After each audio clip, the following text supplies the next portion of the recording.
সিংহভাগ মানুষই দেখা যায় ক্ষমতার পাওয়ার পরে তার হেডাম বেড়ে যায়। যে যখন বসে যায় চেয়ারে, উঠে যায় তখন গিয়ারে, তখন গিয়ার ঠিক থাকে না, কথাবার্তার ব্যালেন্স হারিয়ে ফেলে, চলনে বলনে কথনে অহংকারের বহিঃপ্রকাশ তখন দেখা যায়। ক্ষমতা পেয়ে অহংকারী হবেন না, কারণ ক্ষমতা এমন জিনিস, এটা এখন আছে, একটু পরে নাও থাকতে পারে, আজ আছে তো কাল নাও থাকতে পারে। আপনি ক্ষমতা পেয়েছেন বলে এর অপব্যবহার করবেন না, ক্ষমতার কারণে অহংকারী হয়ে উঠবেন না। সমাজে কত মানুষ দেখা যায় ক্ষমতা পেয়ে এমন অহংকারী আর অদ্ভুতপূর্ণ আচরণ আরম্ভ করে, তার নিজের মতের বিরুদ্ধে, আদর্শের বিরুদ্ধে চলে গেলে দেখা যায় সেই সকল লোকদেরকে এলাকা থেকে বের করার ব্যবস্থা করে, মিথ্যা মামলা দিয়ে তাদেরকে বাড়িঘর ছাড়ার ব্যবস্থা করে। খবরদার, ক্ষমতার অপব্যবহার করবেন না, কারণ ক্ষমতা দিয়েছেন যিনি, ক্ষমতার চেয়ার থেকে জুতার বাড়ি খাওয়ায়া বেইজ্জত করেও নামাতে পারবেন তিনি।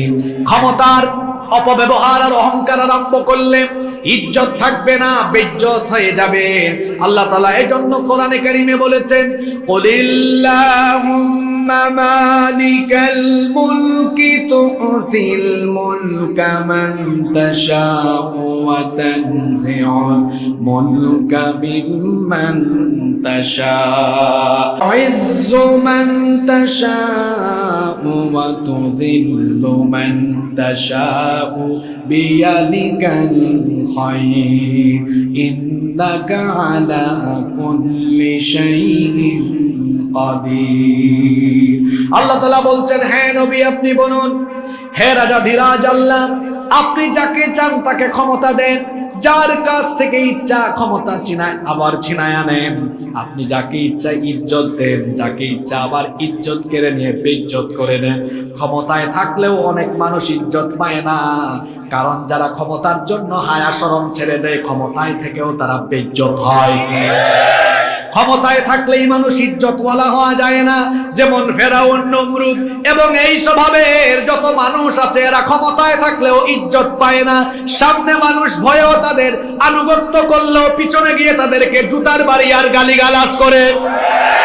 আবার ক্ষমতা নাই এমন বহু মানুষ আছে যারা মানুষের সামনে পিছনে ইজ্জত পায়, সম্মান পায়। ক্ষমতার অপব্যবহার করলে আপনি বেইজ্জত হয়ে যাবেন, এটা আল্লাহ তাআলার একটা সুন্নত। এই দুনিয়াতে এমন বহু মানুষ আছে যারা ক্ষমতায় থেকে বেইজ্জত হয়েছে।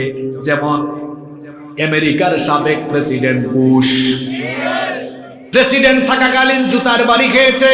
আমেরিকার দিকে তাকায় লাভ নাই, ক্ষমতার অপব্যবহার আর ক্ষমতায় থেকে ইসলামের বিরুদ্ধাচরণ করলে কিভাবে বেইজ্জত হওয়া লাগে, আমার দেশেও এর নজির আছে। টাকলা মুরাদ পাগলা বলে ইসলাম থাকবে না, ইসলাম তো এখনো আছে, তার মন্ত্রিত্ব তখনই চলে গেছে, পরে দলের নমিনেশন চলে গেছে, পরে ট্রাক নিয়ে দাঁড়িয়েছিল, তার আর তার বান্ধবীর ট্রাক, দুজনের ট্রাক রাস্তা থেকে খাদে পড়ে গিয়েছে। ক্ষমতার অপব্যবহার করবে যারা, টাকলা মুরাদের মতো চরম বেইজ্জতি বরণ করবে তারা। এটা আজ আছে তো কাল নাই, এখন আছে তো পরে নাই। ক্ষমতা পেলে যা মন চায় তা বলবেন না, যা মন চায় তা করবেন না, নইলে আপনাকে বেইজ্জতির সাথে জনগণের সামনে আপনার ইজ্জত সম্মান খোয়ানো লাগবে। আল্লাহ বুঝার তৌফিক দান করেন। রহমানের বান্দারা অহংকারী হয় না, তারা কি হয়? বিনয়ী হয়। জমিনে অহংকারের সাথে বিচরণ করো না। কিসের এত অহংকার? ইন্নাকা লান তাখরিকাল আরদ, নিশ্চয়ই তুমি অহংকারের সাথে জমিনে হেঁটে, অহংকারের সাথে জমিনে বিচরণ করে জমিনকে, মাটিকে ফাটিয়ে দিতে পারবে না। এমন কি অহংকারের সাথে চলাফেরা করে ওয়ালান তাবলুগাল জিবালা তুলা, অহংকারের সাথে জমিনে বিচরণ করে আকাশের উচ্চতায় তুমি পৌঁছে যেতে পারবে না। হাদিসে কুদসিতে আল্লাহ তাআলা বলেছেন, আল কিবরিয়া উরিদাই, অহংকার হলো আমার চাদর। যারা অহংকার করে তারা যেন আমার চাদর নিয়ে টানাটানি আরম্ভ করে। সুতরাং যারা অহংকারের মাধ্যমে আল্লাহর চাদর নিয়ে টানাটানি আরম্ভ করবে, এদেরকে ভয়াবহ শাস্তির সম্মুখীন যিনি করবেন, জুড়ে বলেন তিনি কি? মানুষ কখনো অহংকার করতে পারে না। অহংকার করা এটা মানুষের স্বভাবে পড়ে না। সাইয়েদনা লোকমান হাকিমের নামে আল্লাহ কোরআনে কারীমে একটা সূরা দিয়েছেন। তিনি তার সন্তানকে সুন্দর সুন্দর কিছু নসিহত করেছেন। তার সন্তানকে নসিহত করতে গিয়ে তিনি অহংকারের ব্যাপারে তার ছেলেকে সাবধান করে বলেছিলেন। আল্লাহ তাআলা তার মুখের কথা কোরআনে কারীমে সূরা লোকমানের ভেতরে তুলে দিয়েছেন। সাইয়েদনা লোকমান হাকিম তার ছেলেকে বলেছিলেন, ওয়ালা তুসাইর খাদ্দাকা লিন্নাস, বাবারে গাল বাঁকা করে তুচ্ছ তাচ্ছিল্য করে মানুষের সাথে কথা বলো না, অবজ্ঞা করে মানুষকে অবহেলা করে কথা বলো না। ওয়ালা তামশি ফিল আরদি মারহা, জমিনে অধ্যত সহকারে অহংকারের সাথে বিচরণ করো না। ফা ইন্নাল্লাহা লা ইউহিব্বু কুল্লা মুখতালিন ফখুর, কারণ নিশ্চয়ই আল্লাহ কোন দাম্ভিক অহংকারী ব্যক্তিকে পছন্দ করেন না। অহংকার করা এটা রহমানের বান্দাদের গুণ নয়। তাকিয়ে দেখুন আমার সমাজের দিকে, মানুষ কত ধরনের অহংকারের মধ্যে নিমজ্জিত। কেউ বা জ্ঞানের বড়াই করে জ্ঞানের অহংকার, কেউ বা বড়াই করে টাকা পয়সা সম্পদের অহংকার, কেউ বা আবার বড়াই করে ক্ষমতার অহংকার। কোনো কিছু দিয়ে মানুষ ক্ষমতার কোনো যোগ্যতাই রাখে না, কারণ মানুষের তো কোনো স্টেবিলিটি নেই, তার তো কোনো স্থায়িত্বই নাই। আপনি জ্ঞান পেয়ে কেন অহংকার করবেন? জ্ঞান তো আপনি আপনার কাছ থেকে পান নাই, বরং জ্ঞানের নিয়ামত যিনি আপনাকে দিয়েছেন, গলার আওয়াজ বড় করে সবাই বলেন তিনি কে? আল্লাহর তরফ থেকে জ্ঞান লাভ করলেন। সেই জ্ঞান পাওয়ার পরে অহংকারী হওয়া এটা তো আপনার জন্য শোভা পায় না। আপনি যদি জ্ঞান পাওয়ার পরে অহংকারী হয়ে যান, যিনি জ্ঞান দিয়েছেন, জ্ঞান কেড়ে নিয়ে আপনাকে মেধাশূন্য পাগল বানিয়ে দিতে আল্লাহ পারেন কি পারেন না? সমাজে এমন বহু জ্ঞানী মানুষকে আমরা দেখেছি, জ্ঞান পাওয়ার পরে অহংকারের কারণে আল্লাহ তাকে পাগল বানিয়ে দিয়েছেন। এমন পাগলও কিন্তু সমাজে দেখবেন আছে। সুতরাং জ্ঞানের নিয়ামত পাওয়ার পরে অহংকারী হওয়া যাবে না, বরং উপকারী জ্ঞানের জন্য আল্লাহর কাছে দোয়া করতে হয়। আল্লাহুম্মা ইন্নী আসআলুকা ইলমান নাফিআ, হে আল্লাহ আমাকে এমন ইলম দান করো, এমন জ্ঞান দাও যে জ্ঞানের মাধ্যমে উপকার পাওয়া যায়। এই জ্ঞান থেকে যেন আমি নিজে ফায়দা পাই, মানুষের জন্য ফায়দা পাই, এমন জ্ঞান দাও। জ্ঞানের বড়াই করা এটা মুমিন ব্যক্তির স্বভাব নয়। টাকা পয়সার অহংকারও করা যাবে না, কারণ সকাল বেলার টাকাওয়ালা পয়সাওয়ালাকে বিকেল বেলা রাস্তার ফকির যিনি বানিয়ে দিতে পারেন তিনি কি? এজন্য টাকা পয়সা আছে বলে আপনি অহংকার করবেন না। মুহূর্তে আল্লাহ চাইলে আপনাকে ফকির বানিয়ে দিতে পারেন।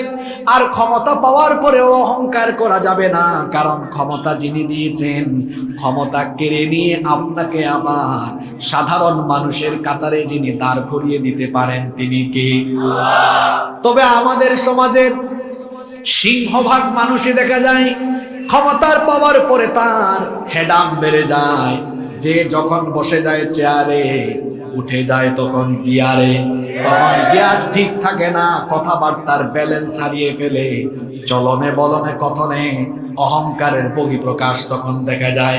ক্ষমতা পেয়ে অহংকারী হবেন না, কারণ ক্ষমতা এমন জিনিস, এটা এখন আছে, একটু পরে নাও থাকতে পারে। আজ আছে তো কাল নাও থাকতে পারে। আপনি ক্ষমতা পেয়েছেন বলে এর অপব্যবহার করবেন না, ক্ষমতার কারণে অহংকারী হয়ে উঠবেন না। সমাজে কত মানুষ দেখা যায় ক্ষমতা পেয়ে এমন অহংকারী আর অদ্ভুতপূর্ণ আচরণ আরম্ভ করে, তার নিজের মতের বিরুদ্ধে, আদর্শের বিরুদ্ধে চলে গেলে দেখা যায় সেই সকল লোকদেরকে এলাকা থেকে বের করার ব্যবস্থা করে, মিথ্যা মামলা দিয়ে তাদেরকে বাড়িঘর ছাড়ার ব্যবস্থা করে। খবরদার, ক্ষমতার অপব্যবহার করবেন না, কারণ ক্ষমতা দিয়েছেন যিনি, ক্ষমতার চেয়ার থেকে জুতার বাড়ি খাওয়ায়া বেইজ্জত করেও নামাতে পারবেন তিনি। ক্ষমতার অপব্যবহার আর অহংকার আরম্ভ করলে ইজ্জত থাকবে না, বেইজ্জত হয়ে যাবে। আল্লাহ তাআলা এজন্য কোরআনে কারীমে বলেছেন, কুলিল্লাহুম্মা মালিকাল মুলকি তুতিল মুলকা মান তাশাউ ওয়া তানজিউল মুলকা মিম্মান তাশাউ ইজ্জু মান তাশাউ ওয়া তুযিল্লু মান তাশাউ বিয়াদিকাল খায়র ইন্নাকা আলা কুল্লি শাইইন কাদির। আল্লাহ তাআলা বলছেন, হ্যাঁ নবী আপনি বলুন, হে রাজাধিরাজ আল্লাহ, আপনি যাকে চান তাকে ক্ষমতা দেন, যার কাছ থেকে ইচ্ছা ক্ষমতা আবার ছিনায় আনেন। আপনি যাকে ইচ্ছা ইজ্জত দেন, যাকে ইচ্ছা আবার ইজ্জত কেড়ে নিয়ে বেইজ্জত করে দেন।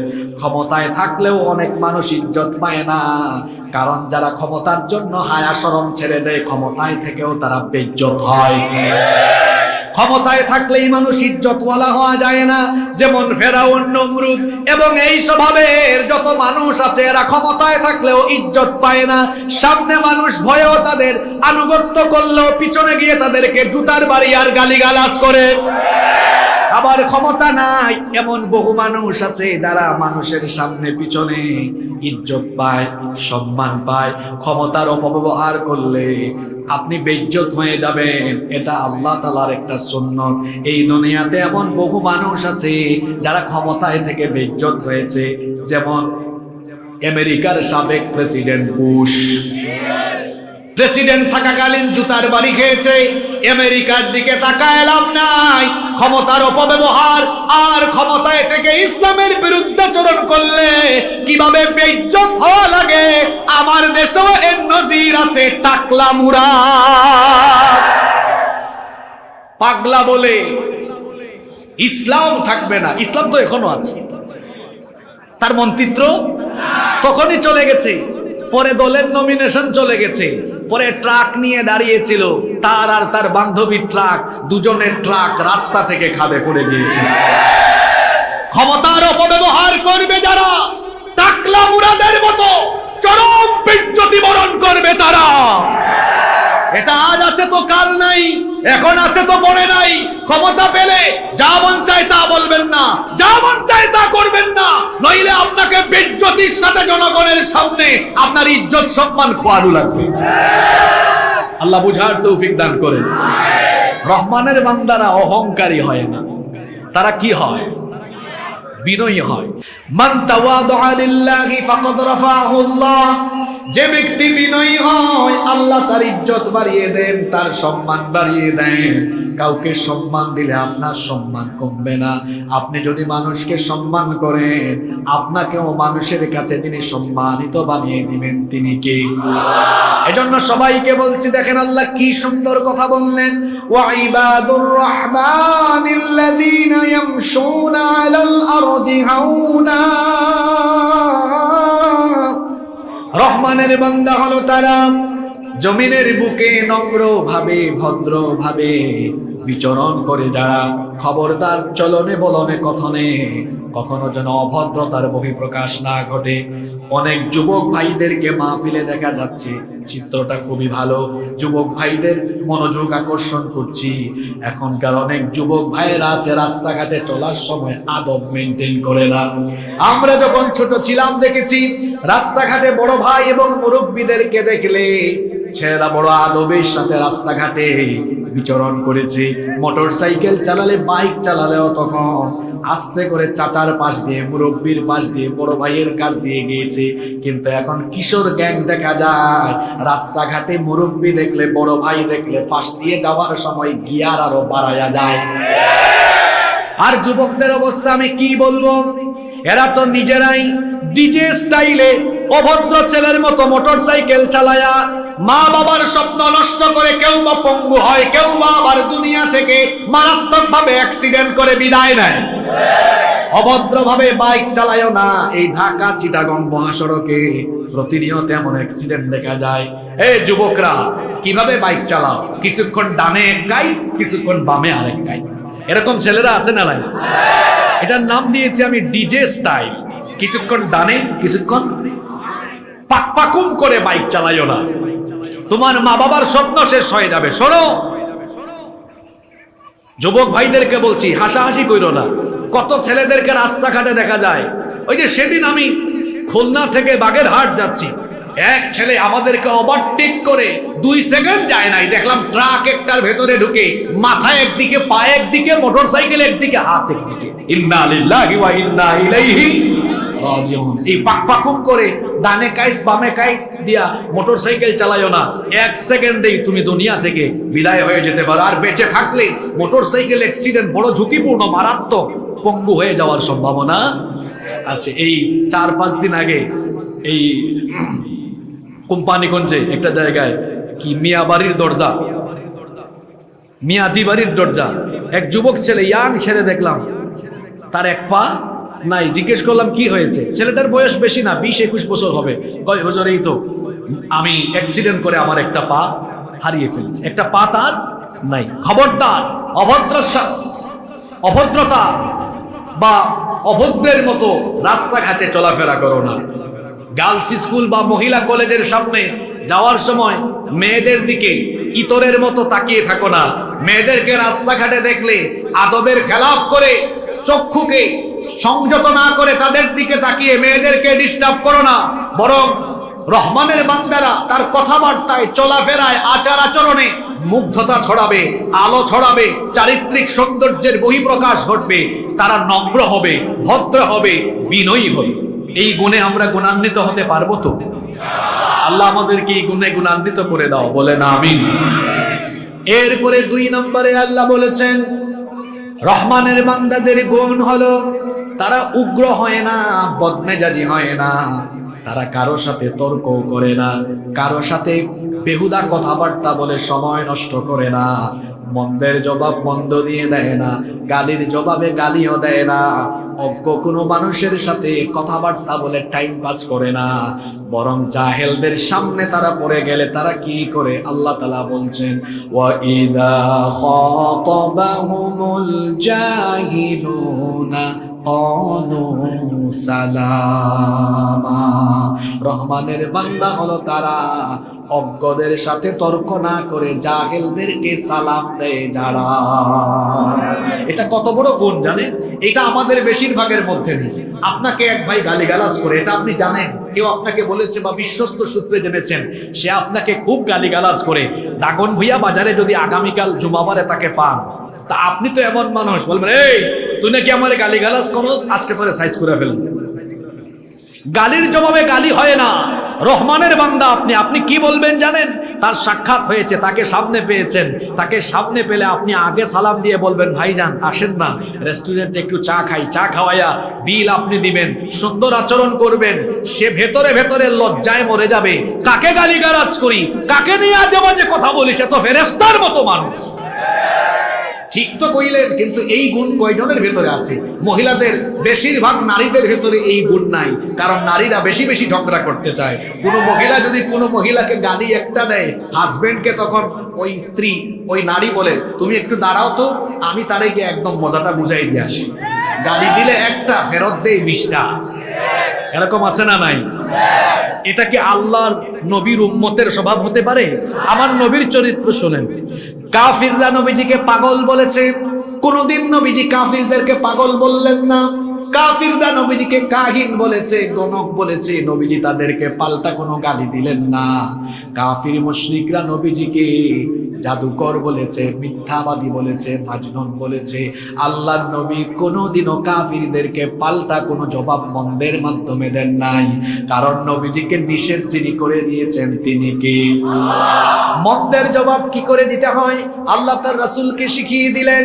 কোরআনুল কারীমের ৭৩ নম্বর সূরা মুযাম্মিলের 10 নম্বর আয়াতে আল্লাহ বলেছেন, ওয়াসবির আলা মা ইয়াকুলুনা ওয়াহজুরহুম হাজরান জামিলা। ও নবী, তারা আপনাকে যা বলছে আপনি সবরের নীতি অবলম্বন করুন। তারা যা বলছে উত্তম ভাবে আপনি তাদেরকে অ্যাভয়েড করুন, উপেক্ষা করে চলুন। গালির জবাবে গালি নয়, মন্দের জবাবে মন্দ নয়, মন্দের জবাবে ভালো ব্যবহার, গালির জবাবে সালাম দিতে হয়। এটি হচ্ছে রহমানের বান্দাদের স্বভাব। সুবহানাল্লাহ। এই গুণটা নিজেদের মধ্যে ইনস্টল করতে, ডেভেলপ করতে পারবো তো আমরা ইনশাআল্লাহ? আল্লাহ তৌফিক দান করেন। এরপরে 3 নম্বর গুণ, রহমানের বান্দারা তো দিনের বেলা ভদ্র হয়ে, নম্র হয়ে, বিনয়ী হয়ে চলাফেরা করে, গালির জবাবে, মন্দের জবাবে মন্দ আচরণ করে না। যখন সূর্য ডুবে গেল, রাত যখন হয়ে গেল, সন্ধ্যা যখন হয়ে গেল, রাতের বেলা রহমানের বান্দারা কি করবে? দেখুন আমরা রাতের বেলা কি করি। আমার অনেক যুবক ভাইয়েরা আছে, রাত 2টা-3টা পর্যন্ত ফেসবুকে পড়ে থাকে, ওয়েব সিরিজ দেখে, থ্রিলার দেখে, মুভি দেখে। কেউ বা আবার পাবজি খেলে, বিভিন্ন গেমস আছে না নাই? কেউ বা আবার রাত জেগে আর্জেন্টিনা ব্রাজিলের খেলা দেখে, রিয়াল মাদ্রিদ বার্সেলোনার খেলা দেখে। কেউ বা আবার গভীর রাত পর্যন্ত ব্যাডমিন্টন খেলে। রহমানের বান্দারা খেলাধুলায় মত্ত থেকে গাজার আসরে, মদের আসরে, ক্যাসিনোর আসরে খেলাধুলা করে, নাটক সিনেমা দেখে রাত কাটায় না। তাহলে রহমানের বান্দারা কেমনে রাত কাটায়? আল্লাহ তাআলা এবার বলছেন, ওয়াল্লাযীনা ইয়াবিতুনা লিরাব্বিহিম সুজদান ওয়া কিয়ামা। রহমানের বান্দা হলো তারা রাতের বেলা তাহাজ্জুদের নামাজে দাঁড়িয়ে আল্লাহকে রুকু আর সাজদা করে রাত কাটায় যারা, রহমানের বান্দা হলো তারা। আপনাদের মনোযোগ কি আমার দিকে আছে না অন্যদিকে চলে গেছে? রহমানের বান্দারা রুকু দিয়ে, সাজদা দিয়ে রাত কাটায়। জোরে বলেন তো, কি দিয়ে রাত কাটায়?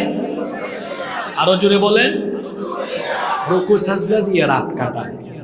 আমাদের তো রাত রুকু সাজদায় যায় না, তামাশায় যায়, খেলাধুলায় যায়, ইন্টারনেট ব্যবহার করে করে, থ্রিলার দেখে, ওয়েব সিরিজ দেখে দেখে, নাটক সিনেমা দেখে দেখে আমাদের রাত চলে যায়। আর কেউ আছে ঘুমাইতে ঘুমাইতে রাত কাটায় ফেলে। সকালবেলা ঘুমের থেকে উঠলে গাল ফুলে যায়। আমরা ঘুমাতে ঘুমাতে গাল ফুলে যায়। আর আল্লাহর নবী রাতের বেলা তাহাজ্জুদে দাঁড়িয়ে থাকতে থাকতে তার পা ফুলে যায়। আল্লাহু আকবার। আমাদের মা আম্মা জানা আয়েশা রাদিয়াল্লাহু আনহা বলেছেন, কানা ইয়াকুমু মিনাল লাইলি হাত্তা তানফাতারা কাদামা। আল্লাহর রাসূল রাতের বেলা এত দীর্ঘ সময় তাহাজ্জুদের নামাজে দাঁড়িয়ে থাকতেন। দাঁড়াতে দাঁড়াতে দাঁড়াতে দাঁড়াতে আল্লাহর নবীর পা মুবারক ফুলে যেত। আমার আপনার রাতের বেলা মোবাইল দেখতে দেখতে চক্ষু ফুলে যায়, কেউ আবার ঘুমাতে ঘুমাতে শরীর ফুলে যায়, গাল ফুলে যায়। আর আল্লাহর নবী রাতের বেলা তাহাজ্জুদ আদায় করতে করতে করতে করতে পা ফুলে যায়। তাহাজ্জুদের নামাজ হলো আল্লাহর প্রিয় বান্দাদের, নেককার এবং বুজুর্গ ব্যক্তিদের সিক্রেট আমল। এজন্য আল্লাহর নবী বলেছেন, আলাইকুম বিকিয়ামিল লাইল। রাতের নামাজ, তাহাজ্জুদের নামাজকে তোমরা তোমাদের আমল বানিয়ে নাও। ফা ইন্নাহু দাব্বুস সালিহিন মান ক্বাবলাকুম। কারণ এটা ছিল তোমাদের পূর্ববর্তী সকল নেককার ব্যক্তিদের আমল। যদি এই আমল নিজের মধ্যে ডেভেলপ করতে পারো, আল্লাহর নবী বললেন, ওয়া হুয়া কুরবাতুন ইলা রাব্বিকুম। এই আমল তোমাকে তোমার রবের নিকটবর্তী নৈকট্যশীল বান্দা বানিয়ে দিবে। রাতের আধারে যারা সিজদাতে রয়, দু চোখের অশ্রুতে নদী যেন বয়। রাতের আধারে যারা সিজদাতে রয়, দু চোখের অশ্রুতে নদী যেন বয়। ছলনার হাত ছানি যতই আসুক, পেছনে ফিরেও তাকায় না, পেছনে ফিরেও তাকায় না। যাদের হৃদয়ে আছে আল্লাহর ভয়, তারা কবু পথ ভুলে যায় না। আল্লাহর প্রেম ছাড়া এই দুনিয়ায় কারো কাছে কোনো কিছু চায় না, কারো কাছে কোনো কিছু চায় না। রহমানের বান্দারা আজে বাজে কাজ করে রাত কাটায় না। আহারে, আমার ছাত্র যুবক তরুণ ভাইদের আজ বেশিরভাগ রাতের বেলা মোবাইলের অপব্যবহারে তারা লিপ্ত রয়েছে। গার্লফ্রেন্ডের সাথে কথা বলে বলে রাত কাটাই দেয়। কি ভদ্র ছেলে পেলে ঠিক বলে সমর্থন দিয়েছে। তারপরে ওয়েব সিরিজ, থ্রিলার, পর্নোগ্রাফি দেখে দেখে তার অবস্থা খারাপ। যুবক ভাইদের আজ বেশিরভাগকেই দেখা যাচ্ছে জোয়ান বয়সে বুড়ার মতো ভাব ধরেছে, শরীরে শক্তি নাই, গাল ভেঙে গিয়েছে, যৌবন হারিয়ে যাচ্ছে, চেহারার লাবণ্য শেষ। কি ব্যাপার? তার যৌবন গেলে চেহারা সুরতের এই অবস্থা কেন? বুড়া মানুষের চেয়ে অবস্থা খারাপ। এই পরিণতি হলো কেন? কারণ তার খাদ্যাভ্যাস আর ঘুমের অভ্যাস ঠিকঠাক নাই। এরা সকালের নাস্তা করে দুপুর 1টায়, তাদের রাত হয় সকালবেলা, তারা ঘুম আরম্ভই করে শেষ রাতের দিকে। এদের খাদ্যাভ্যাস, ঘুমের অভ্যাস ঠিকঠাক নাই। রাতের নামাজ এটা আপনার চরিত্রকে সুন্দর বানিয়ে দিবে, আপনার যৌবনকে সমৃদ্ধ করবে, চেহারায় লাবণ্য ভাব ফিরিয়ে আনবে। আরে একজন মুসলমান, একজন মুমিনের, একজন মুত্তাকির সবচাইতে উত্তম মেকআপ হলো 5 ওয়াক্ত নামাজের ওযু, 5 ওয়াক্তের নামাজ আর তাহাজ্জুদের নামাজ। আল্লাহর নবীজি বলেছেন, একটু আগে যে হাদিস বললাম, তাহাজ্জুদের নামাজ হলো পূর্ববর্তী সকল নেককার ব্যক্তিদের আমল। বড় বড় বুজুর্গ ব্যক্তিগণ রাতের বেলা 1-1.5 ঘন্টা, 2 ঘন্টা, 3 ঘন্টা সর্বোচ্চ ঘুমিয়েছেন। তারপরেও আল্লাহর বান্দাদের চেহারার দিকে তাকালে মনেই হয় না এরা এত কম ঘুমায়। চেহারার দিকে তাকালে মনে হয় চেহারা থেকে যেন নূর ঝরে পড়ছে। সুবহানাল্লাহ। আর যারা মোবাইল দিয়ে রাত কাটায়, নামাজ তো নাই, তাহাজ্জুদ নাই, মোবাইল দিয়ে রাত কাটায়, পাবজি খেলে রাত কাটায়, দেখবেন দিনের বেলা চেহারার দিকে তাকানোও যায় না, চেহারা চুলের মতো হয়ে যায়। আল্লাহওয়ালা মানুষদের চেহারায় একটা নুরানি ঝলক থাকে, চেহারা কালো হলেও একটা আলো থাকে, একটা মায়া থাকে। বুজুর্গ ব্যক্তি, আল্লাহওয়ালা আমলদার ব্যক্তিগুলো, এরা কম পয়সা থাকলেও, ভালো ভালো খাইতে না পারলেও, টাকা পয়সাও বেশি নাই, রাতে বেশি ঘুমায়ও না, শুধু তাহাজ্জুদ পড়ে, চেহারাটা দেখলে মনে হয় যেন চেহারা থেকে নূর ঝরছে। আর অনেককেই দেখবেন সবসময় আজে বাজে কাজে লিপ্ত, ওইদিকে চলার সময় এসি গাড়িতে চলাফেরা করে, এসি বাড়িতেও থাকে, টাকা পয়সার অভাব নাই, ভালো ভালো খাবার দাবারও খায়, তারপরেও চেহারাটা যখন মানুষ দেখে, দেখতে তার যেমন দেখা যায় কেমন জানে চোর আর ডাকাতের মতো লাগে। খায় তো আলগা পয়সা, মাইনসের মাল চুরি করে, লুটপাট করে, দুর্নীতি করে। এই জন্যই হারাম করে, হারামের চিহ্ন, গুনাহের চিহ্ন তার চেহারার মধ্যেও ফুটে উঠেছে। তাহাজ্জুদের নামাজ নিজের আমল বানিয়ে নিন। রহমানের বান্দারা রাত তামাশা করে করে কাটায় না, সাজদা দিয়ে দিয়ে তারা রাত কাটিয়ে দেয়। আল্লাহ তাআলা অন্য আয়াতে বলেছেন, তাতাজাফা জুনুবুহুম আনিল মাদাজি' يدعون ربهم خوفا وطمعا। রাতের বেলা বিছানা থেকে তাদের পিঠ আলাদা হয়ে যায়, ভয় এবং আশার সাথে আল্লাহকে তারা ডাকতে থাকে। জান্নাতি মুমিন মুত্তাকিদের স্বভাব হলো কানু কালিলাম মিনাল লাইলি মা ইয়াহজাউন, রাতের বেলা এরা খুব কম সময় ঘুমায়। ওয়া বিল আসহারি হুম ইস্তাগফিরুন, ইস্তিগফার করে করে রাত কাটায় যারা, আল্লাহর প্রিয় রহমানের বান্দা হলো তারা। রাতের বেলা তাহাজ্জুদ আর কি পড়বেন? আপনার তো 5 ওয়াক্ত নামাজেরও খবর নেই। প্যান্ডেলে তো জায়গা হয় না, ওয়াজ মাহফিলে, তাফসিরুল কোরআন মাহফিলে, কিন্তু এশার নামাজে, ফজরের নামাজে যে এলাকায় মাহফিলের আয়োজন হয়, মাঝে মাঝে কোনো কোনো এলাকায় এটাও দেখা যায় রাত 12টা-1টা পর্যন্ত সবাই মাহফিলে হাজির। সকালবেলা মাহফিলের স্বেচ্ছাসেবকরাও ফজরের জামাতে হাজির। ইসলামের সবচেয়ে বড় ইবাদত ওয়াজ না নামাজ? জোরে বলেন। আহা, আপনি যেন আল্লাহকে সাজদা দেন, আল্লাহ 5 ওয়াক্ত নামাজ দিলেন, একটা সাজদাও দেন না প্রত্যেকদিন। ইবলিস আল্লাহকে সাজদা দেয় নাই কয়টা? পুরুষ মানুষের মতো জবাব দেন, ইবলিস আল্লাহকে সাজদা দেয় নাই কয়টা? একটা না দিয়ে কি হয়েছে? শয়তান হয়েছে, মারদুদ হয়েছে, মালউন হয়েছে, কাফির হয়েছে। এজন্য আল্লাহ বলেছেন, ওয়া ইয কুলনা লিল মালাইকাতি ইসজুদু লিআদামা ফাসাজাদু ইল্লা ইবলিস আবা ওয়াস্তাকবারা ওয়া কানা মিনাল কাফিরিন। স্মরণ করো যখন ফেরেশতাদেরকে বলা হয়েছিল আদমকে সাজদা দাও, ইবলিস ছাড়া সবাই সাজদা দিয়েছে। ইবলিস আল্লাহর হুকুম অমান্য করে, অগ্রাহ্য করে, অহংকারের সাথে এই আদেশ অমান্য করার কারণে কানা মিনাল কাফিরিন, সে কাফির হয়ে গেল।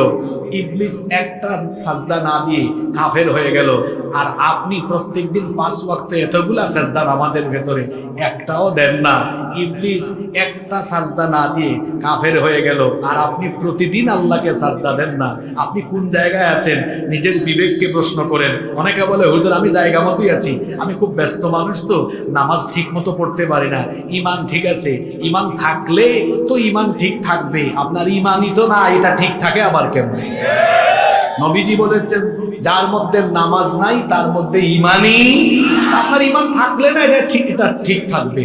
আল্লাহর নবী বলেছেন মান তারাকাস সালাতা মুতাআম্মিদান ফাকাদ কাফারা জিহারান, যে ব্যক্তি ইচ্ছা করে নামাজ ছেড়ে দেয় সে সরাসরি আল্লাহর সাথে কুফরি করে, জান্নাতের গন্ধ পাবেন না যদি নামাজ আপনার ঠিকঠাক না থাকে।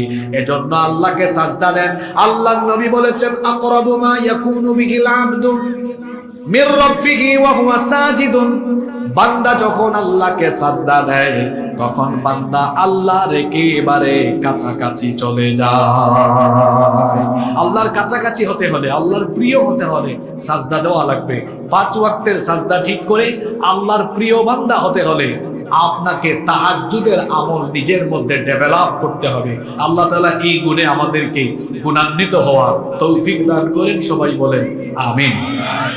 কয়টা গুণের কথা বলেছি? এটা কি দেখেন আপনারা? এটা জীবনে দেখেন নাই? কয়টা গুণের কথা বলেছি? কয়টার কথা বলেছি? বলে ফেলছি কয়টা? জোরে বলেন, আরো জোরে বলেন। 3টা। কয়টা বলেছি? একটু পরে পড়া আদায় করবো কিন্তু।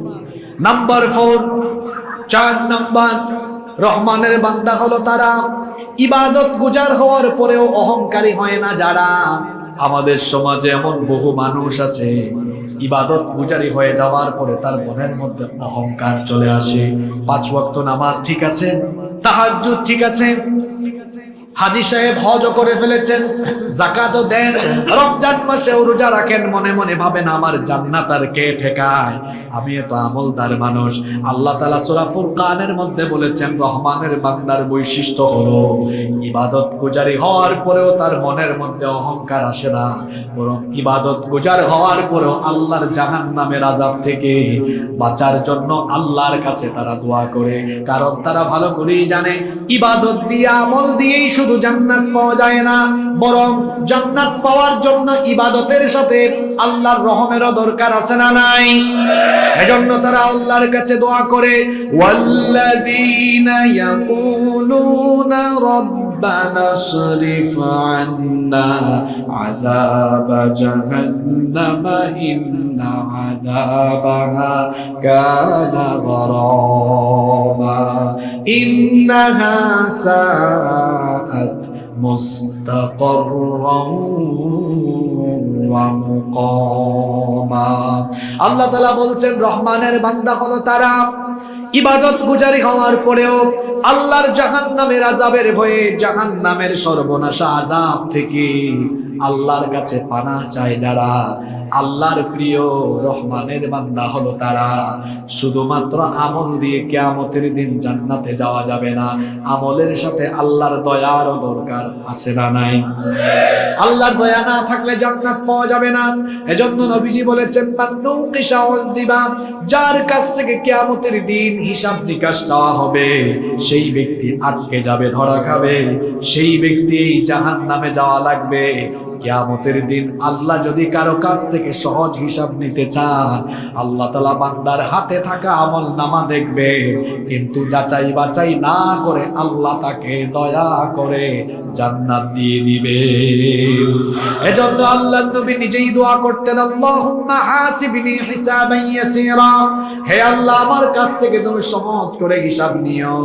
যে নবীর জীবনে গুনাহের কোনো দাগ নাই, গুনাহের কোনো ছিটা ফোঁটাও নাই, জন্ম থেকে নিয়ে ওফাত পর্যন্ত নবুয়তের আগেও মাসুম, নবুয়তের পরেও মাসুম, সেই নবী আল্লাহর কাছ থেকে সহজ হিসাবের জন্য দোয়া করেন। এবং কি ফজর এবং মাগরিবের নামাজের ফরজের পরে 7 বার আল্লাহর কাছে তিনি জাহান্নামের আযাব থেকে পানাহ চাইতেন, দোয়া করতেন আল্লাহুম্মা আজরিনি মিনান নার, আল্লাহুম্মা আজরিনি মিনান নার।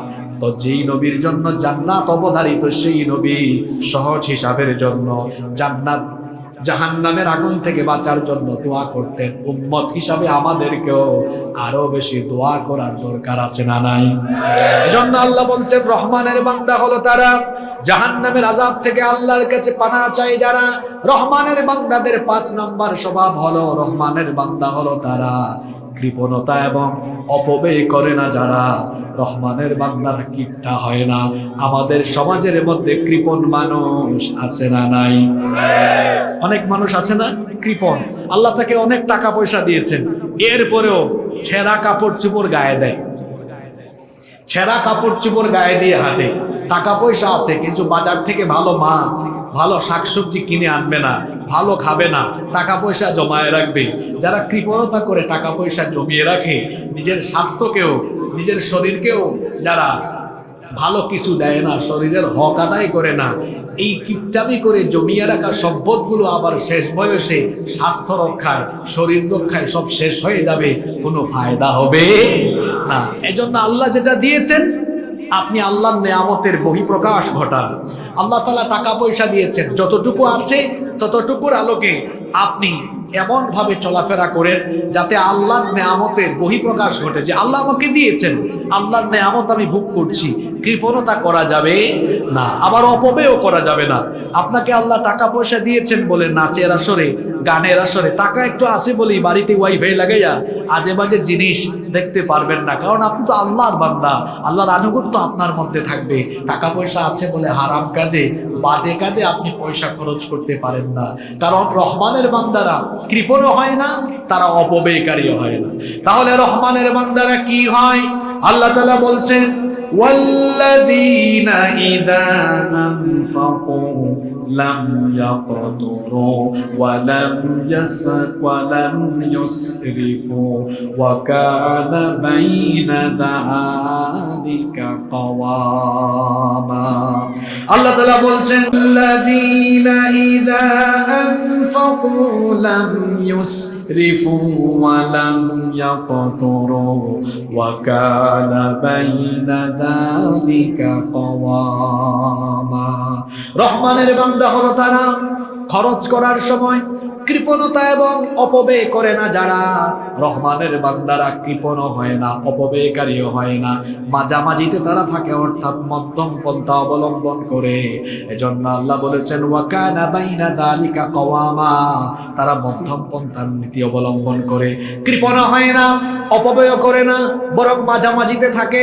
আল্লাহ যেটা দিয়েছেন সেটা খরচ করে নিজের আর নিজের পরিবারের জন্য, বাকি যেটুকু থাকে সম্পদ জমায় না, কারণ সম্পদ জমালে আফসোস করতে হবে। আল্লাহ সূরা হুমাযার মধ্যেও বলেছেন আল্লাযী জামা মালান ওয়া আদ্দাদা ইয়াহসাবু আন্না মালাহু আখলাদা, মাল সম্পদ জমিয়ে সে ধারণা করে এটা তার চিরস্থায়ী হবে, কিন্তু টাকা পয়সা ধন সম্পদ কারো জন্য চিরস্থায়ী হয়। করোনাকালীন সময়ে যমুনা গ্রুপের মালিক মারা গিয়েছে, হাজার হাজার কোটি টাকা তার অ্যাকাউন্টে ছিল, কত ধন সম্পদ হয়তো তার নিজের কাছেও জানা নাই। সেই সকল ধন সম্পদ রেখে সাধারণ মানুষ যেভাবে কবরে যায় সেও সেভাবে কবরে গিয়েছে। আমাদের সাথে টাকাও যাবে না, পয়সাও যাবে না, বাড়ি গাড়ি কিছুই যাবে না। এজন্য আল্লাহ বলছেন যারা বুদ্ধিমান, যারা মুমিন ব্যক্তি, যারা আল্লাহর প্রিয় বান্দা, তারা কৃপণতা করে না, অপব্যয় করে না, নিজের আর নিজের পরিবারের জন্য যেটুকু দরকার খরচের পরে বাকিটুকু যার পথে দান করে দেয়। জোরে বলেন তিনি কি? আস্তে বলবেন না, জোরে বলেন তিনি কি? এজন্য রব্বুল আলামিন কোরআনুল কারীমের 17 নম্বর সূরা, সূরা বনী ইসরাঈলের 29 নম্বর আয়াতে বলছেন ওয়ালা তাজআল ইয়াদাকা মাগলুলাতান ইলা উনুকিকা ওয়ালা তাবসুতহা কুল্লাল বাসতি ফাতাকউদা মালুমান মাহসুরা। তুমি তোমার হাতকে ঘাড়ে উঠায় ফেলো না, আবার এত বেশি প্রশস্ত করে দিও না যাতে করে তোমার সকল ধন সম্পদ শেষ হয়ে যায়। অর্থাৎ কৃপণ হয়ে হাতটাকে তুমি ঘাড় পর্যন্ত উঠায় রেখো না, আবার দিতে দিতে সব দিয়ে দিও না। আল্লাহ তাআলা সুন্দর একটা নীতি শিখালেন, মধ্যম পন্থার নীতি অবলম্বন করো। ওই যে একটু আগে বললাম, যতটুকু আল্লাহ দিয়েছেন নিজের আর নিজের পরিবারের জন্য খরচ করার পরে টাকা পয়সা না জমায়া বাকিটুকু খরচ করে দিতে হবে কার পথে? কথা শুনতেছেন না ঘুমায় যাচ্ছে? তাহলে আল্লাহর পথে খরচ করতে রাজি আছেন তো সবাই? কারা কারা রাজি আছেন দেখে হাত তুলেন তো। হাত কেউ নামাবেন না। আল্লাহর পথে খরচ করতে সবাই রাজি, ভালো করে হাত তুলেন। কি জাতের রাজি? আজকে ওয়াজ বাস্তবে এখানে জায়গায় বসে আমল হবে। যান, স্বেচ্ছাসেবক ভাইরা ব্যাগ নিয়ে ঢুকেন তো। এই মসজিদের উদ্যোগে মাহফিলের আয়োজন হয়েছে, মসজিদে আমাদের সৎকার পয়সাগুলো যাবে। কারণ রহমানের বান্দারা কিপটা না, তারা অপব্যয় করে না, তারা দান করে। জোরে বলেন, কি করে? আর মসজিদে দান করা, মসজিদ হচ্ছে আল্লাহর সবচাইতে প্রিয় জায়গা, বাজার হলো সবচাইতে নিকৃষ্ট জায়গা। ব্যাগ যাচ্ছে, আপনারা ভাবিয়েন না ওয়াজ মনে হয় শেষ। রহমানের বান্দাদের গুণ কয়টা? 12টা। বলছি কয়টা? 5টা। ওই মাঝখানে একটা ক্লাস টেস্ট হচ্ছে আর কি। এটা কি হচ্ছে? হাত নামায় ফেলেন, হাত নামায় ফেলেন, হাত নামাইয়া পকেটে ঢুকায় রাখেন। মানুষের পকেটে ঢুকায় রাখেন না, নিজের পকেটে ঢুকান। এটা একটা টেস্ট চলছে যে আমরা ওয়াজ শুনতেছি, আমলও করছি। কিছুক্ষণ পরে ফাইনাল হবে, তবে ফাইনালটা কিভাবে হবে এটা এখন বলা যাবে না, ভয় পাইয়েন না। ফাইনাল মানে আবার সবার কাছ থেকে টাকা পয়সা লুট করে রেখে দেওয়া হবে না, বরং ফাইনালটা একটু ইলমি মুযাকারার মাধ্যমে শেষ হবে ইনশাআল্লাহ। তাহলে আমরা কয়টা বলেছি? জোরে বলেন, কয়টা?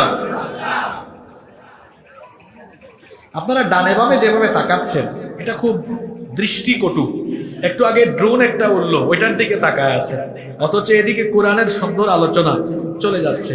এখানে আমরা সামান্য কিছু মানুষ, এখানে যদি আমরা পরিবেশটা নিশ্চিত করতে না পারি তাহলে আলোচনা থেকে ফায়দা আসবে না। এটা কি আমি যতগুলো কথা শুরু থেকে বলছি আমার বাপদাদার কোনো কথা বলছি? কোরআন শোনার তো একটা আদব আছে। ওয়াইদা কুরিআল কুরআনু ফাসতামিউ লাহু ওয়া আনসিতু লাআল্লাকুম তুরহামুন। যখন কোরআন থেকে আলোচনা হবে তখন মনোযোগের সাথে শুনতে হবে, আর ওয়া আনসিতু চুপচাপ হয়ে যেতে হবে। কথা চলছে কার? জোরে বলেন।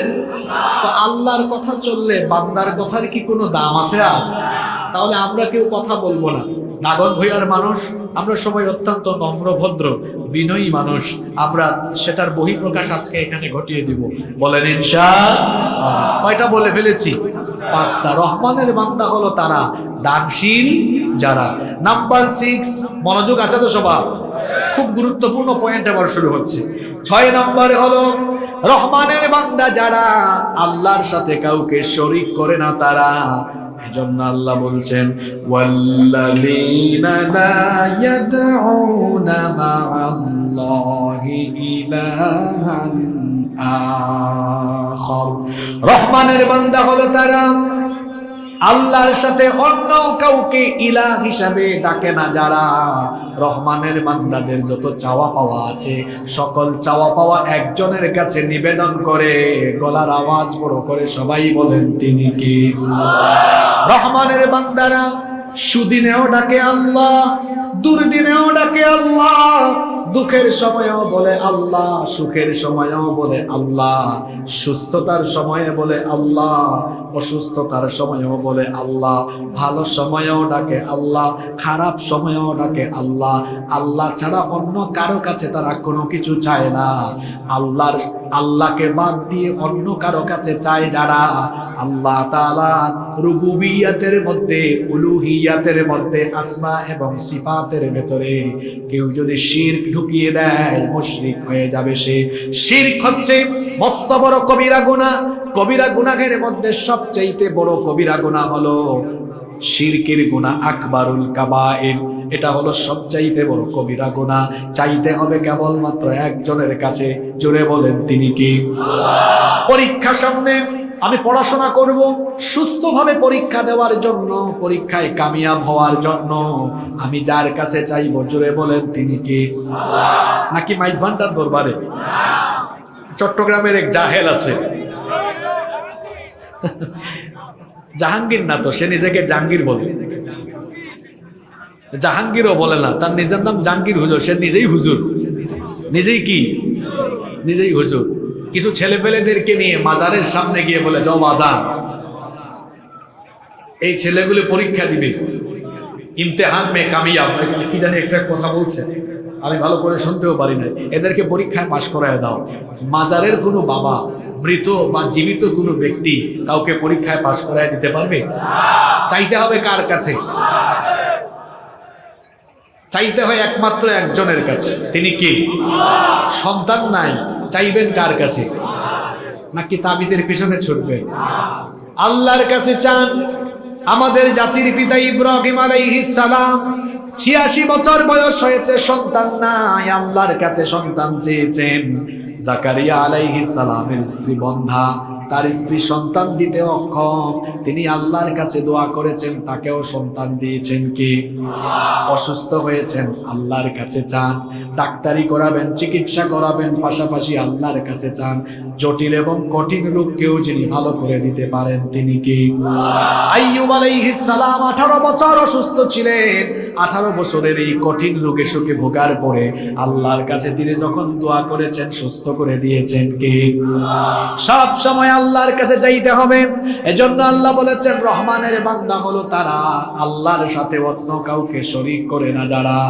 7 নাম্বার হলো রহমানের বান্দা হলো তারা অন্যায় ভাবে মানুষকে খুন করে না যারা।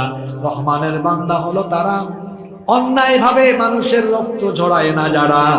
এজন্য আল্লাহ তাআলা বলছেন, ওয়ালা ইয়াকতুলুনান নাফসাল্লাতী হারামাল্লাহু ইল্লা বিল হক। রহমানের বান্দা হলো তারা অন্যায় ভাবে কোনো নফস, কোনো প্রাণ শেষ করে ফেলে না যারা। অন্যায় ভাবে এখন মানুষকে খুন করার নজির বর্তমান দুনিয়াতে আছে না নাই? নিরপরাধী মানুষকে অপরাধী বানিয়ে মেরে ফেলার নজির আমাদের সমাজে গোটা পৃথিবীতে আছে। কোনো অপরাধ নাই, নিরপরাধী মানুষকে অপরাধীর অপবাদ দিয়ে, অপরাধের অভিযোগ এনে তাকে বিচার বহির্ভূত কাণ্ডায়, বিচার বহির্ভূত কায়দায় দুনিয়া থেকে শেষ করে ফেলা, এগুলো রহমানের বান্দাদের বৈশিষ্ট্য নয়। আরে দুনিয়াতে তো এমনও নিকৃষ্ট জালেম আছে যারা সাধারণ মানুষ শুধু নয়, আলেমদেরকেও, নিরপরাধ আলেমদেরকেও অপরাধী বানিয়ে বিচার বহির্ভূত কাণ্ডায় দুনিয়া থেকে শেষ করে দিয়েছে। এগুলো কি রহমানের বান্দাদের বৈশিষ্ট্য? এগুলো কি আল্লাহর বান্দাদের বৈশিষ্ট্য? এগুলো জালিমের বৈশিষ্ট্য, এগুলো স্বৈরাচারের বৈশিষ্ট্য। অন্যায় ভাবে নিরপরাধী মানুষগুলোকে অপরাধী বানিয়ে দুনিয়া থেকে বিদায় করে দেয় যারা, দুনিয়ার নিকৃষ্ট জালিম হলো তারা।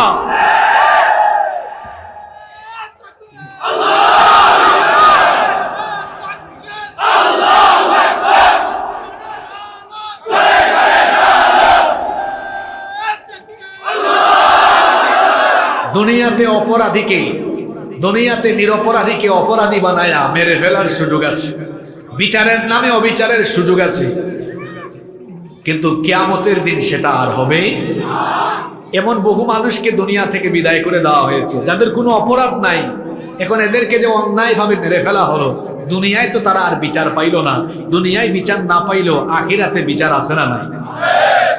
হাদিসের মধ্যে এসেছে, আল্লাহর নবী বলেছেন, কিয়ামতের দিন আল্লাহ তাআলা যখন বিচার আরম্ভ করবেন তখন 2টা হকের বিচার হবে। হাসরের ময়দানে কয়টা হকের বিচার হবে?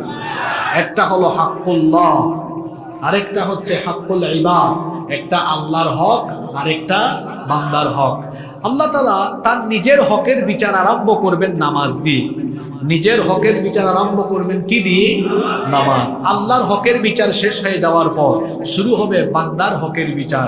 আর বান্দার হকের বিচার আরম্ভ হবে যারা অন্যায়ভাবে মানুষের রক্ত ঝরিয়েছে কিংবা অন্যায়ভাবে নিরপরাধ মানুষকে মেরে ফেলেছে, সেই রক্তপাতের বিচার হবে।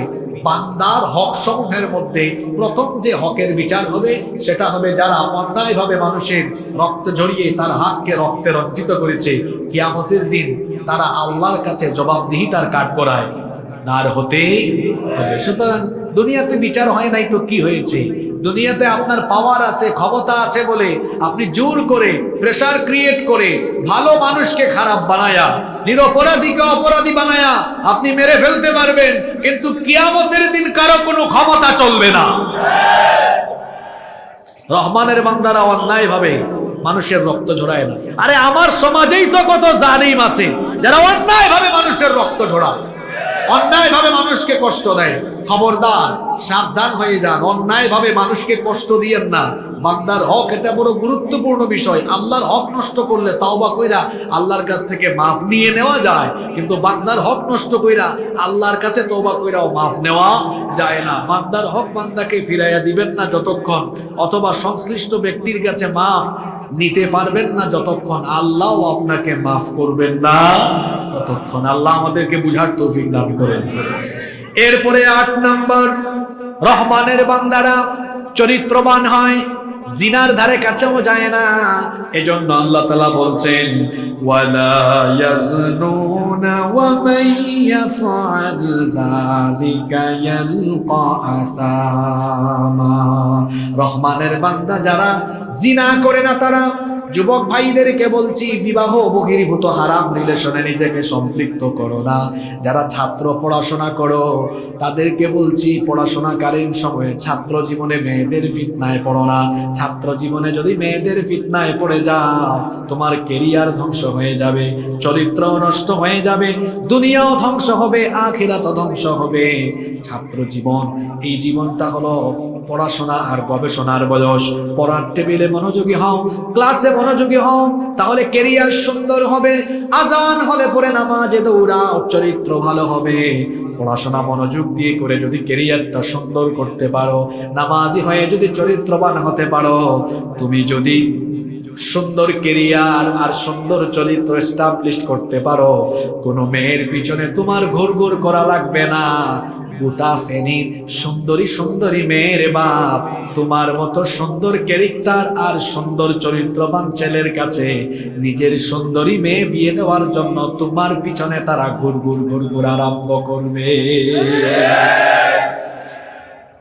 নিজে সিদ্ধান্ত নাও, অসভ্য ছেলের মতো মেয়েদের পিছনে ঘুরঘুর করবা, নাকি নিজেকে এমন জায়গায় নিয়ে যাবা যাতে করে তোমার পিছনে মানুষ ঘুরঘুর করবে।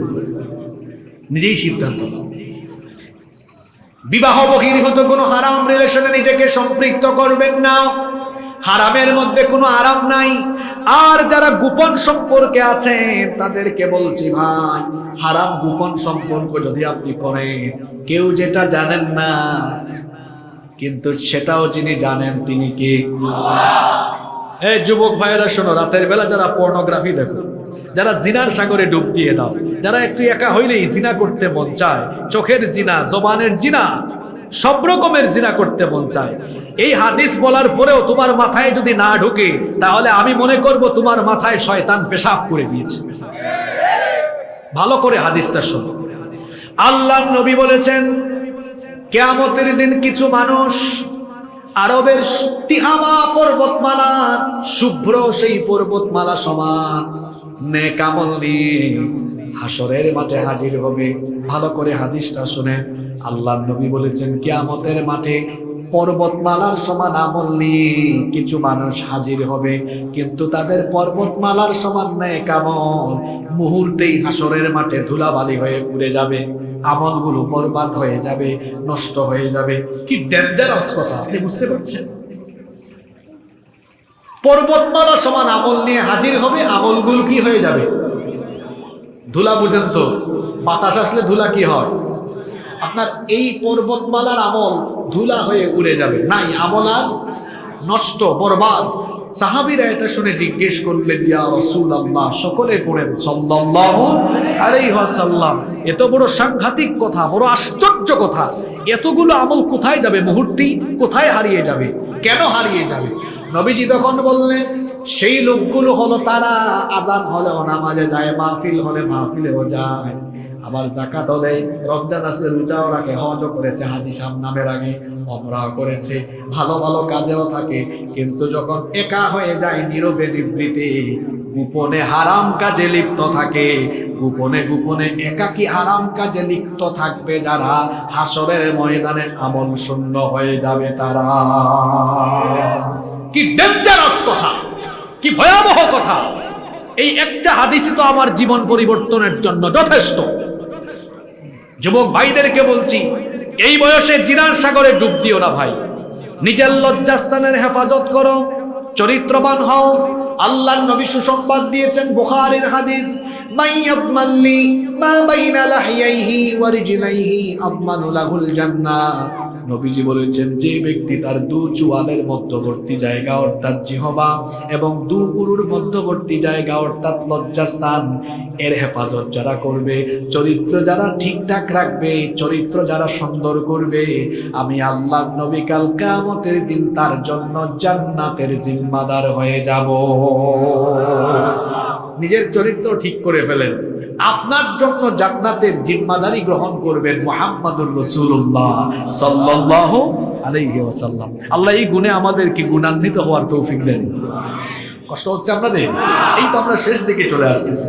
নাম্বার 9 নম্বর হলো, রহমানের বান্দা হলো তারা মিথ্যা সাক্ষী দেয় না যারা। আমাদের সমাজে মিথ্যা সাক্ষী আছে না নাই? একটু ফেনী কোর্টে গিয়ে দেখেন, মিথ্যা সাক্ষী দিয়ে কত ভালো মানুষগুলোকে হয়রানি করা হচ্ছে। মিথ্যা সাক্ষী বাতিলকে প্রতিষ্ঠা করে, মিথ্যা সাক্ষী ভালো মানুষকে অনেক সময় মুসিবতে ফেলে দেয়। এজন্য আল্লাহ তাআলা বলছেন, রহমানের বান্দারা তারা কখনো মিথ্যা সাক্ষী দেয় না। ওয়াল্লাযীনা লা ইয়াশহাদুনাজ যুর। রহমানের বান্দা হলো তারা মিথ্যা সাক্ষী দেয় না যারা। আমার সমাজে তাকিয়ে দেখেন, মিথ্যা সাক্ষীদাতা অনেক মানুষই আছে যারা অল্প একটু টাকা খাইয়া মিথ্যা সাক্ষী দেয়, অথবা দুনিয়াবি ফায়দা, দুনিয়াবি স্বার্থ, দুনিয়াবি সামান্য মোহে পড়ে মাঝে মাঝে মিথ্যা সাক্ষ্য দেয়। আর মিথ্যা সাক্ষী দিতে দিতে দিতে দিতে বর্তমান সমাজের মুমিন নামধারী টাটকা মুনাফিকেরা এত নিচে নেমে গিয়েছে, বড় বড় আলেম, বড় বড় দাঈ ইলাল্লাহ, কোরআনের খাদেমদের বিরুদ্ধেও অনেক মানুষ জঘন্য মিথ্যা সাক্ষ্য দিয়েছে। যাব কোথায় আমরা? শয়তানও খিলখিলিয়ে হাসে, দেখছো কি জাতের শয়তান! জাতির শ্রেষ্ঠ সন্তান আলেমদের বিরুদ্ধে মিথ্যা সাক্ষ্য দেয়। আছে না নাই? জোরে বলেন, আছে না নাই? খবরদার, মিথ্যা বলা, মিথ্যা সাক্ষ্য দেওয়া অথবা মিথ্যা যে কোনো কিছু, এটা কিন্তু বাতিলকে প্রতিষ্ঠিত করে, মানুষকে কষ্টে ফেলে দেয়। মানুষকে কষ্ট দিয়েন না, বড় মুসিবতে পড়ে যাবেন আপনি। দেখেন না, মিথ্যা মামলাও আছে, বাস পুরাইছে একজন, মামলা খাইছে আরেকজন। আমাদের মতো বহু হুজুররা আছেন যারা মসজিদে থাকেন, যারা মাদ্রাসায় দর্সে থাকেন, ছাত্রদেরকে পড়ান, মসজিদের মেহরাবে তাদেরকে নামাজে দেখা যায়, মিম্বরে বক্তৃতায় দেখা যায়, ওয়াজ মাহফিলে, তাফসীর মাহফিলে তাদেরকে বক্তৃতা দিতে দেখা যায়। রাস্তাঘাটে গিয়ে গাড়ি ভাঙচুর করতে মানুষ তাদেরকে জীবনেও দেখে নাই। এরকম বড় বড় হুজুররাও মামলা খাইছে, গাড়ি পুরাইছে, কে জানে কে একজন, মামলা খাইছে আরেকজন। এরকম নাই তো আমার সমাজে? আপনি কি রাগ করলেন নাকি? অপরাধ করেছে একজন, ধর্ষণ করেছে একজন, ফেঁসে গেছে আরেকজন, অপরাধ করে একজন, সাজা পাইছে আরেকজন। মাঝখান দিয়া মিথ্যা তথ্য দিয়ে, মিথ্যা সাক্ষ্য দিয়ে বাতিলকে প্রতিষ্ঠা করে, জালিমের মসনদকে মজবুত করে, অন্যদিকে নিরপরাধ মানুষগুলোকে মজলুম বানিয়ে শেষ করে ফেলা হয়েছে। খবরদার, মিথ্যা সাক্ষ্য বা মিথ্যার ধারে কাছেও থাকবেন না। এটা রহমানের বান্দাদের, আল্লাহর বান্দাদের কোনো বৈশিষ্ট্য নয়। আহারে, আমাদের তো মিথ্যা বলার স্বভাব অনেক বেশি আছে। আছে সে ফুলগাজী, ফোন আসছে, কয় আমি আছি সোনাগাজী। আছে না নাই? আছে দাগন ভুইয়ায়, আছে সে দাগন ভুইয়া, বলে আমি বাড়িয়ারহাট, পাঁচগাছিয়া, অন্য কোনো জায়গা আছে। এই যে মিথ্যা বলার স্বভাব আমাদের মধ্যে আছে না নাই? আল্লাহু আকবার। মিথ্যা বলা এটা তো কোনো মুমিন ব্যক্তির স্বভাব হতে পারে না। আমরা মিথ্যা বলবো না, মিথ্যা সাক্ষ্যও দিব না। আল্লাহ আমাদেরকে তৌফিক দেন, আল্লাহ আমাদেরকে সত্যবাদী বানিয়ে দেন। নাম্বার 10, 10 নম্বর হলো এই যে এই গুণটা, রাগ করবেন না, আমি একটু সোজা সাপটা কথা বলি তো। এই গুণেও তো আমরা আজকের মাহফিলে অনেকে গুণান্বিত হতে পারে নাই। এই যে আমার আলোচনা রেকর্ড হয়েছে, আপনারা শুনবেন, প্রথম মিনিট থেকে এখন পর্যন্ত আমি একটা অনর্থক কথা বলি নাই। কারণ এত লক্ষ লক্ষ টাকা খরচ করে মাহফিলের আয়োজন হয়েছে ফালতু কথা বলার জন্য? তা আপনি এখানে এসেছেন, আপনি তো মুমিন ব্যক্তি, পার্সোনালিটি থাকবে, আপনার ব্যক্তিত্ববান হবেন, আপনি কোনো অনর্থক কথা জবান দিয়ে বের করবেন না। এটা রহমানের বান্দাদের বৈশিষ্ট্য নয়। এজন্য আল্লাহ এই সূরার মধ্যে 10 নম্বর গুণ উল্লেখ করেছেন, ওয়া ইযা মাররু বিল্লাগwi মাররু কিরামা। রহমানের বান্দা হলো তারা অনর্থক কথা বা কাজ কারবারকে উপেক্ষা করে চলে যারা।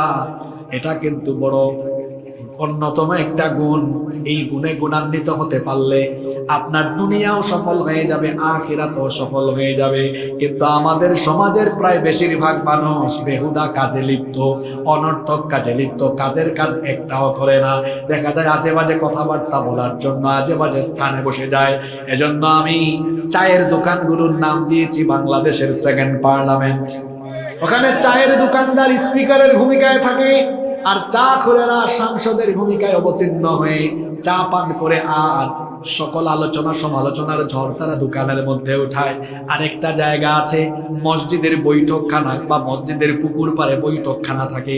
কিছু কিছু মুসল্লি আছে নামাজ আদায় করার পরে তার কোনো কাজ কাম নাই, দুনিয়ার কোনো কাজে যায় না, মসজিদের সামনের বৈঠকখানায় বসে বসে ইমাম সাহেব, মুয়াজ্জিন সাহেব কোন দিকে কি করলো, মসজিদের সভাপতি, সেক্রেটারি, মোতাওয়াল্লি বা এলাকার কে কোন কাম করলো, এগুলো নিয়ে আলোচনা সমালোচনা আছে না নাই? একটা উদাহরণ দিলে আপনারা বুঝবেন। পরীক্ষার হলে, এই যে এখন এসএসসি পরীক্ষা চলছে, পরীক্ষার হলে ভালো ছাত্র যখন সকাল 10টায় হলে ঢুকে প্রশ্নপত্র হাতে পাওয়ার পরে সে সামনে তাকায় না, পিছনে তাকায় না, ডানে বামে কাউকে গুতাগুতি করে না, কাউকে জিজ্ঞেস করে না আমাকে এটা বলে দে, বরং প্রশ্ন পাওয়ার পরে ঘড়িটা সামনে নিয়ে ঘড়ি দেখে দেখে লিখতে থাকে। কারণ সে জানে তার সময় হলো 3 ঘন্টা। প্রত্যেকটা মুহূর্তকে কাজে লাগায়। সামনে পিছে ডানে বামে তাকানোর তার যেমন সময় নাই, তার সামনে পিছনে ডানে বামে তাকানোর যেমন কোনো প্রয়োজন নাই, ঠিক তেমনি মোমেন বান্দারা, আল্লাহর প্রিয় বান্দারা দুনিয়াতে সামনে পিছনে ডানে বামে কত বেহুদা কথাবার্তা কাজকর্ম হচ্ছে, এগুলো দেখা বা শোনার তাদের টাইম নাই। ভালো ছাত্র যেমন 3 ঘন্টা শুধু লিখে, ঠিক তেমনি ভাবে মোমেন বান্দারা, আল্লাহর বান্দারা, রহমানের বান্দারাও মরার আগ পর্যন্ত নেক আমলের প্রতিযোগিতা করে। কিন্তু এখন আমরা বেহুদা টাইম নষ্ট করি ফেসবুকে, আর ফেসবুকের নাম আমি দিয়েছি গীবত বুক, চুগলখুরি বুক, এটার নাম দিয়েছি আমি বিতর্ক বুক, ফেসবুকের নাম আমি দিয়েছি অনর্থক সময় নষ্ট করার বুক। এই ফেসবুকে যত কম থাকবেন ততই ভালো। অনেকে দেখবেন ফেসবুকে বেশি বেশি সময় নষ্ট করে ফটো আপলোড করছে, সারাদিন কমেন্টের রিপ্লাই দিচ্ছে, সারাদিন এর সাথে ওর সাথে ঝগড়া করছে। এই ক্ষেত্রে আমাদের আলেমরাও কিন্তু পিছায়া নাই, আছে না নাই? এই যে গত কয়েকদিন ধরে দেখছি আর বড় কষ্ট পাচ্ছি। মেয়ারে হক, সত্যের মাপকাঠি কি? রাসূল সাল্লাল্লাহু আলাইহি ওয়াসাল্লাম নাকি সাহাবীরা? এটা নিয়ে কওমি আলিয়া ঘরানার আলেমদের মধ্যে এবং বিশেষ করে 2 ঘরানার ইসলামী দলের মধ্যেও ব্যাপক আলোচনা সমালোচনা, ফেসবুক পোস্ট, পাল্টা পোস্ট, লাইভ পাল্টা লাইভ, এগুলো চলছে। ঠিক আছে কথা? কোন সময় এগুলো চলছে? যেই সময়ে আমাদের সন্তানদের বইয়ের ভেতরে ট্রান্সজেন্ডার, ফাহিম অন্তরার প্রেমের গল্প, নিরাপদ স্পর্শের নামে অনেক অশ্লীলতা, এবং বইয়ের ভেতরে সারেগামা পাধানিসা, লীলাবালি লীলাবালি, বড় যুবতী সৈগ, বিয়ার সাজনী, কন্যা সাজলো, যখন গোটা বইগুলোতে অশ্লীলতা, বেহায়াপনা, নোংরামি দিয়ে ভরে দিয়ে আমার কোমলমতি শিক্ষার্থীদেরকে, আগামী প্রজন্মকে চরিত্রহীন, লম্পট, সমকামী এবং চরিত্রহীন বানানোর অপচেষ্টা চলছে, সেই সময়ে কৌমি আলিয়া সকল দলমতের আলেমুলামারা এক টেবিলে বসে এই মুহূর্তে কি করণীয়, কি করা যায় সেটা নিয়ে যখন সংলাপ করা বসা দরকার, দায়িত্বশীল মহলকে গিয়ে সজাগ করা দরকার, তখন আমাদের রাহবারেরা মেয়ারে হক নিয়ে তারা আলোচনা সমালোচনা আরম্ভ করেছেন। এই মেয়ারে হক, এই যে শব্দটা, এটা কুরআন সুন্নাহর বহুল ব্যবহৃত কোনো পরিভাষাও নয়। ভারতীয় উপমহাদেশে এটা, বিশেষ করে যখন বাংলাদেশ, ভারত, পাকিস্তান সব যখন এক জায়গায় ছিল, এক দেশে আমরা ছিলাম, তখন এক ঘরানার আলেমদের থেকে এই শব্দটির উৎপত্তি হয়েছে।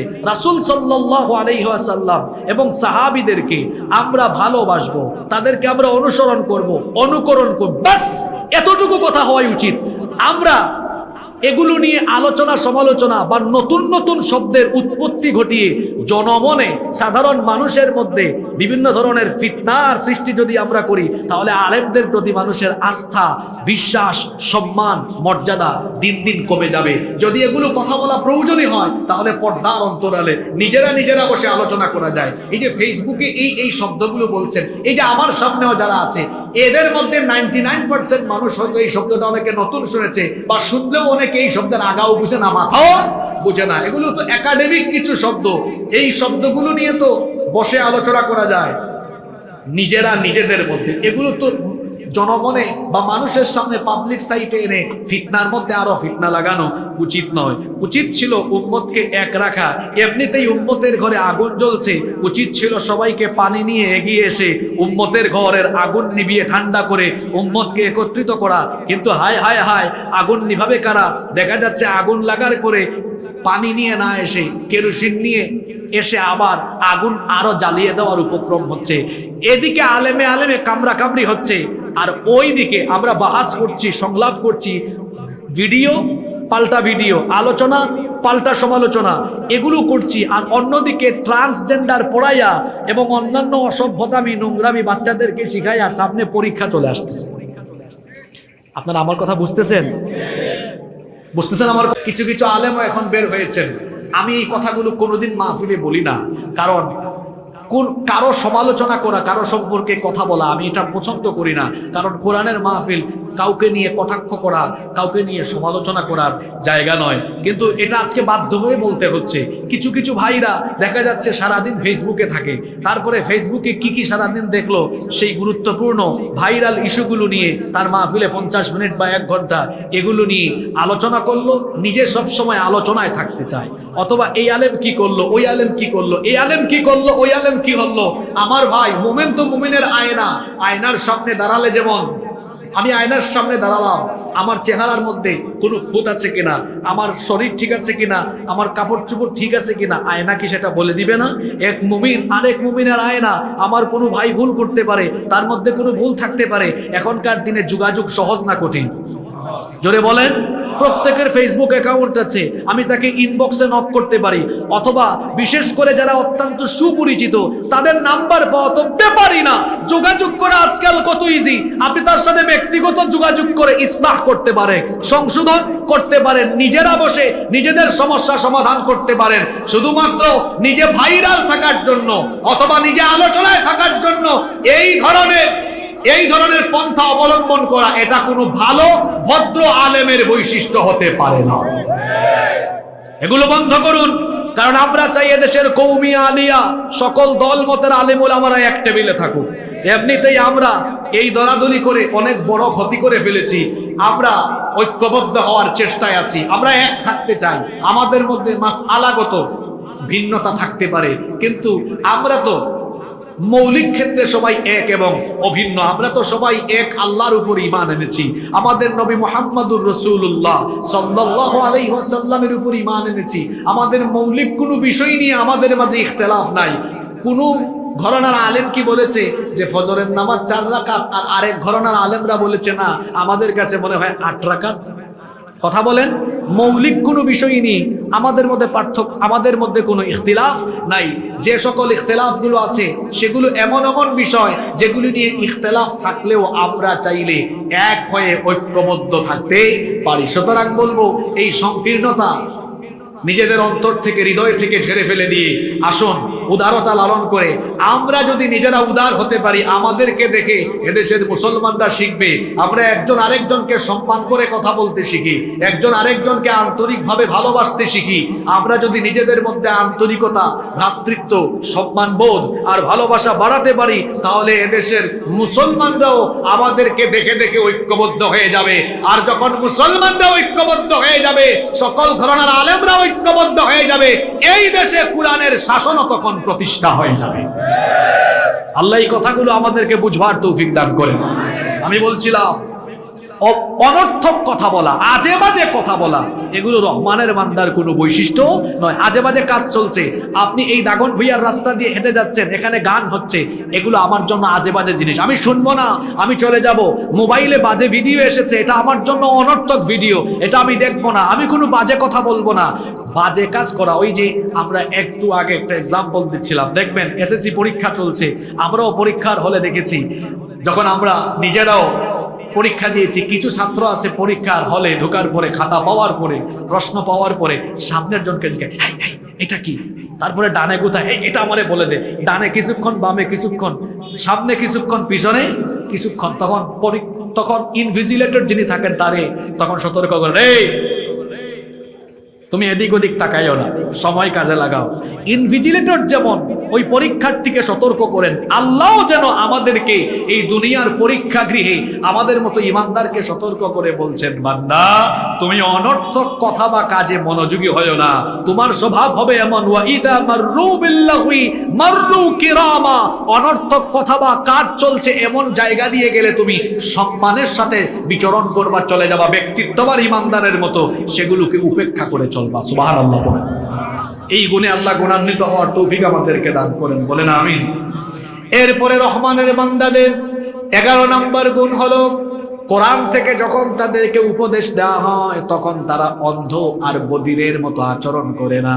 এই যে দীর্ঘ 1.5 ঘন্টা ধরে আপনাদেরকে আমি কোনো উপদেশ দিচ্ছি না, আল্লাহর কথাগুলো আল্লাহ দয়া করে আমাকে দিয়ে বলাচ্ছেন, এই সবগুলো উপদেশ, জোরে বলেন কার উপদেশ? আল্লাহ তাআলা বলছেন রহমানের বান্দাদের স্বভাব হলো আল্লাহর কালামের উপদেশগুলো তারা যখন শুনে আবু জাহেলের মতো আচরণ করে না। আবু জাহেল নবীজির কাছ থেকে কোরআন শুনেছে, নবীজির কণ্ঠে কোরআন শোনার পরে গুমরাহ আর গুমরাহ হয়েছে। আমাদের সমাজেও আবু জেহেলীয় চরিত্রের বহু মানুষ আছে যারা কোরআনের উপদেশ শোনার সময় তারা দিলের কান দিয়ে শোনে না, শুনে এক কান দিয়ে বের করে দেয় আরেক কান দিয়ে। কোরআন বলছে সুদ খেও না, এটা শোনার পরেও সে সুদ খায়, মনে হয় যেন বধিরের মতো স্বভাব, শুনেও না, শোনার ভান ধরে। এমন মানুষ বলেন তো আমাদের সমাজে কম বেশি আছে না নাই? অন্যায় অপকর্ম কোনটা হারাম কোনটা নিষিদ্ধ সব কোরআন বলে দিয়েছে, শোনার পরেও বধিরের মতো আচরণ করে, দেখেও যেন না দেখার ভান করে, শুনেও যেন না শোনার ভান করে। আল্লাহ তাআলা বলছেন এটা রহমানের বান্দার বৈশিষ্ট্য নয়, বরং রহমানের বান্দাদের স্বভাব হলো, আল্লাহ তাআলা বললেন ওয়াল্লাযীনা ইযা যুক্কিরু বিআয়াতি রাব্বিহিম লাম ইয়াখিরু আলাইহা সুম্মান ওয়া উময়ানা। রহমানের বান্দা হলো তারা কোরআন দিয়ে তাদের রবের উপদেশ শোনানো হলে অন্ধ আর বধিরের মতো আচরণ করে না। যারা কোরআন শুনলে রহমানের বান্দাদের ইমানদারদের ঈমান আরো বাড়ে না কমে? আরো জোরে বলেন, বাড়ে না কমে? ইন্নামাল মুমিনুনাল্লাযীনা ইযা যুকিরাল্লাহু ওয়াজিলাত কুলুবুহুম ওয়া ইযা তুলিয়াত আলাইহিম আয়াতুহু زادتهم إيمانا وعلى ربهم يتوكلون। নিশ্চয়ই মুমিন হলো তারা, নিশ্চয়ই মুমিন হলো তারা আল্লাহর কথা স্মরণ হলে অন্তরটা কম্পিত হয়ে যাবে, অন্তর আল্লাহর ভয়ে ভীত হয়ে যাবে, এবং আল্লাহর আয়াত যখন তাদেরকে শোনানো হয় তাদের ঈমান আরো বেড়ে যায়। আল্লাহ এই গুণে গুণান্বিত হওয়ার তৌফিক আমাদেরকে দান করেন, বলেন আমিন। 12 এবং সর্বশেষ হলো রহমানের বান্দাদের গুণ হলো বিবাহিত অবিবাহিত সকলকে বলছি এই শেষের কথাটা ভালো করে শোনেন। কথায় আছে শেষ ভালো যার সব ভালো তার। রহমানের বান্দারা তাদের আহাল, তাদের পরিবার, স্ত্রী সন্তানদেরকে তারা চক্ষু শীতলকারী দেখতে চায়, পরহেজগার মুত্তাকি দেখতে চায়। এজন্য তারা তাদের স্ত্রী সন্তানদের জন্য আল্লাহর কাছে দোয়া করে। তারা বলে ওয়াল্লাযীনা ইয়াকুলুনা রব্বানা হাব লানা মিন আযওয়াজিনা ওয়া যুররিয়্যাতিনা কুররাতা আ'য়ুনিন ওয়াজআলনা লিল মুত্তাকিনা ইমামা। রহমানের বান্দা হলো তারা দোয়ার সময় যারা বলে হে আল্লাহ আমাদের স্ত্রী আর সন্তানদেরকে চক্ষু শীতলকারী বানাও, এই দোয়াটি করে যারা রহমানের বান্দা হলো তারা। নেককার স্ত্রী, দিনদার স্ত্রী আমরা সবাই চাই কি চাই না? যারা বিবাহ করেন নাই, অবিবাহিতরা সকল দোয়া মিস করলেও এই দোয়া মিস করবেন না। বিয়ের আগে আপনার হবু বউয়ের জন্য কি দোয়া করবেন? আল্লাহ দোয়া শিখালেন, বান্দা তুমি আমার কাছে চক্ষু শীতলকারী স্ত্রী চাও। খুব সুন্দর শব্দ চয়ন করেছেন আল্লাহ, চক্ষু শীতলকারী, অর্থাৎ এমন স্ত্রী, এমন বউ যাকে দেখলে নয়ন জুড়িয়ে যায়, চক্ষু ঠান্ডা হয়ে যায়, হৃদয়টা প্রশান্ত হয়ে যায়। আপনি ঘরে গিয়ে দেখলেন আপনার স্ত্রী আজান হলে 5 ওয়াক্ত নামাজ আদায় করে, রাতের বেলা তাহাজ্জুদ আদায় করে, আপনার স্ত্রী আপনার কেয়ারিং করে, আপনার স্ত্রী আপনার বাবা মায়ের খেদমত করে, সন্তানদেরও ঠিক মতো দেখাশোনা করে। এমন স্ত্রী যদি আপনার চক্ষু দেখে, বলেন তো চক্ষু ঠান্ডা হবে কি হবে না?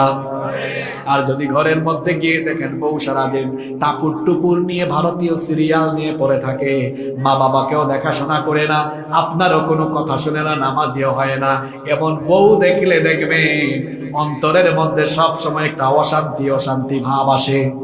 এজন্য আল্লাহর নবী বলেছেন, মান রাযাকাহুল্লাহু ইমরাআতান সালিহাহ ফাকাদ আ'আনাহু আলা শাতরি দীনি। আল্লাহ যেই ব্যক্তিকে দয়া করে একজন নেককার জীবন সঙ্গিনী দান করেছেন, আল্লাহ যেন ওই ব্যক্তিকে ইসলামের অর্ধেক নিয়ামত দান করে দিয়েছে। এটা আবিয়াইতে বুঝবা না তোমরা, যারা বিবাহিত তারা জানে টাকা আছে, পয়সা আছে, ক্ষমতা আছে, সব আছে, বউ যদি ভালো না হয় সবকিছু যেন অশান্তি, জাহান্নাম লাগে। আর বউ যদি ভালো হয়, ঘরের মধ্যে যদি দামি দামি আসবাবপত্র না থাকে, টাকা পয়সা কম থাকে, বউ ভালো হলে অন্তরের মধ্যে সবসময় একটা শান্তি ভাব আসে। নেককার স্ত্রী পাওয়ার জন্য আল্লাহর কাছে দোয়া করতে হবে, সেই দোয়া আল্লাহ শিখিয়েছেন। আবার যারা বিবাহিত তারাও এই দোয়াটা করবেন, স্ত্রীকে যেন আল্লাহ আপনার জন্য চক্ষু শীতলকারী বানিয়ে দেন। দোয়ার পরবর্তী অংশটা হলো, আল্লাহ শুধু আমাদের স্ত্রী নয়, আমাদের সন্তানগুলোকেও আমাদের জন্য চক্ষু শীতলকারী বানিয়ে দেন। আর সন্তান ছেলে মেয়ে যদি নষ্ট হয়ে যায় তাহলে দুঃখের কোনো শেষ নাই। আপনি যদি বাড়িতে দেখেন আপনার ছেলে আজান হলেই আপনাকে এসে বলে আব্বু চলেন মসজিদে যাই, আপনার ছেলে যদি বাড়ির সবার সাথে ভালো আচরণ করে, এলাকার সবাইকে সম্মান করে, এলাকার মানুষজন বলবে অমুক সাহেবের ছেলে এত ভালো, তার আচার আচরণ, কথাবার্তা এত সুন্দর, আসলেই ছেলেটা ভালো। এমন কথা যদি আপনার কান শুনে, বলেন তা আপনার সেই ছেলেটাকে দেখলে কলিজা ঠান্ডা হবে কি হবে না? আপনার ছেলে মেয়ে যেন চক্ষু শীতলকারী হয়। এজন্য আল্লাহ দোয়া শিখিয়েছেন, বান্দা তোমার স্ত্রী আর সন্তানকে তুমি যেন পরহেজগার, চক্ষু শীতলকারী হিসেবে পাও। এজন্য আমার কাছে তুমি দোয়া করো, এটা আমার প্রিয় বান্দার বৈশিষ্ট্য। আল্লাহ তাআলা দয়া করে দোয়াটাও শিখাইয়া দিলেন। কেউ চুপ থাকবেন না, সবাই আমার সঙ্গে পড়েন, রব্বানা হাব লানা মিন আজওয়াজিনা ওয়া যুররিয়্যাতিনা কুররাতা আ'য়ুনিন ওয়াজআলনা লিল মুত্তাকিনা ইমামা। হে আমাদের রব, আমাদের স্ত্রী সন্তানদেরকে তুমি আমাদের জন্য চক্ষু শীতলকারী বানিয়ে দাও, আর আমাদেরকে মুত্তাকিদের ইমাম বানিয়ে দাও। ভালো করে শোনেন, অনেকে আছেন তার ছেলেকে নিয়ে একজন আলেমের কাছে এসে বলেন, হুজুর দোয়া করেন আমার ছেলেটা যেন আপনার মতো আলেম হতে পারে। বাবা আপনার স্বপ্ন এত ছোট কেন? আপনার ছেলে অমুক আলেমের মতো তমুক আলেমের মতো আলেম হবে কেন? আল্লাহ এত বড় স্বপ্ন দেখালেন, এত সুন্দর দোয়া শিখালেন। আল্লাহ বলছেন তুমি দোয়া করো তোমার স্ত্রী সন্তান যেন মুত্তাকিদের ইমাম হয়। কাদের ইমাম? আম জনতার ইমাম না মুত্তাকিদের ইমাম? মুত্তাকি কারা? ইন্না আকরামাকুম ইনদাল্লাহি আতকাকুম। কোরআনের এক আয়াতের তাফসীর অন্য আয়াতে পাওয়া যায়, আল্লাহর কাছে সকল মানুষের মধ্যে সবচাইতে সম্মানিত তারা মুত্তাকি যারা। সুবহানাল্লাহ পড়েন। তাহলে আল্লাহ দোয়া শিখাচ্ছেন তোমার ছেলেকে অমুক তমুকের মতো বানাবা কেন, তোমার মেয়ে অমুক তমুকের মতো হবে কেন? আমি তোমাকে বড় স্বপ্ন দেখাচ্ছি, সুন্দর দোয়া শিখাচ্ছি, তুমি দোয়া করো আল্লাহ যেন তোমার সন্তানকে তামাম দুনিয়ার মুত্তাকিদের ইমাম বানান। সাধারণ মানুষের না মুত্তাকিদের? আল্লাহর কাছে সবচেয়ে সম্মানিত কারা? জোরে বলেন। মানে আল্লাহর প্রিয় বান্দাদের লিডার, প্রিয় বান্দাদের নেতা। তাইলে মুত্তাকিদের ইমাম যে হবে সে কি বেশি মুত্তাকি না কম মুত্তাকি? আরো বেশি মুত্তাকি। তাহলে আর কোনোদিন কোনো হুজুরের কাছে গিয়া বললেন না হুজুর ঝাড়ফুঁক করে দেন, মাথায় হাত বুলায় দেন, আপনার মতো যেন হতে পারে। 5 ওয়াক্ত নামাজে এই দোয়াটা পড়বেন, আল্লাহ আমার স্ত্রী আমার সন্তানকে নয়ন শীতলকারী বানিয়ে দাও, আর আমাদেরকে গোটা পরিবারের সবাইকে তুমি মুত্তাকিদের ইমাম বানিয়ে দাও। বলেন আমিন। এখানে কয়টা গুণের কথা আমরা বললাম? আপনারা হচ্ছেন আজকের মাহফিলের রিয়েল শ্রোতা। আমাদের 10% শ্রোতা দেখা যাচ্ছে না। এরা আসছিল দেখি তো হুজুরের চেহারা সুরত কেমন, হুজুরের কণ্ঠ কেমন, হুজুর চিল্লাইতে পারে কেমন। এরা হচ্ছে ওই জাতের। ওরা হলো এমন শ্রোতা যারা মাহফিলে হেদায়েতের নিয়তে আসে না। আপনারা যারা এতক্ষণ ছিলেন আপনারা অ্যাক্টিভ আসল শ্রোতা। এবার আপনাদের উদ্দেশ্যে মূল কথাটা বলে দেই। এই যে 12টি গুণ আল্লাহ এক এক করে বর্ণনা করলেন, এই গুণগুলো যদি আমরা অর্জন করি আমাদের ফায়দা কি হবে, আমাদের বেনিফিট কি হবে? এবার সেই বেনিফিটের কথা আল্লাহ শোনাচ্ছেন। আল্লাহ তাআলা বলছেন এই গুণগুলোতে তোমরা যদি গুণান্বিত হতে পারো, উলাইকা ইউজজাউনাল গুরফাতা বিমা সাবারু ওয়া ইউলাক্কাউনা ফিহা তাহিয়াতান ওয়া সালামা খালিদিনা ফিহা হাসুনাত মুস্তাকাররান ওয়া মুকামা। এই গুণগুলোতে গুণান্বিত হবে যারা, চিরস্থায়ী জান্নাতের সুউচ্চ প্রাসাদের সুসংবাদ পাবে তারা। এই গুণগুলো অর্জন করলে জান্নাতের সুউচ্চ প্রাসাদে আমাদেরকে যিনি আবাসস্থল ঠিক করে দিবেন, গলার আওয়াজ বড় করে সবাই বলেন তো তিনি কে? রহমানের বান্দাদের কয়টা গুণ এই সূরার শেষে বলা হয়েছে? এই 12টা গুণ কে বলতে পারবেন? মাশাআল্লাহ মাশাআল্লাহ। ওই সবুজ পাঞ্জাবি ভাই বলুন দেখি। ভাই নীল পাঞ্জাবি না নেভি ব্লু, বলেন তো ভাই। মাশাআল্লাহ বলেন।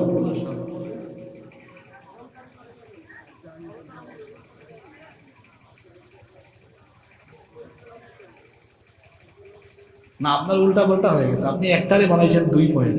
আপনি বলেন তো ভাই। ওয়ালাইকুম আসসালাম।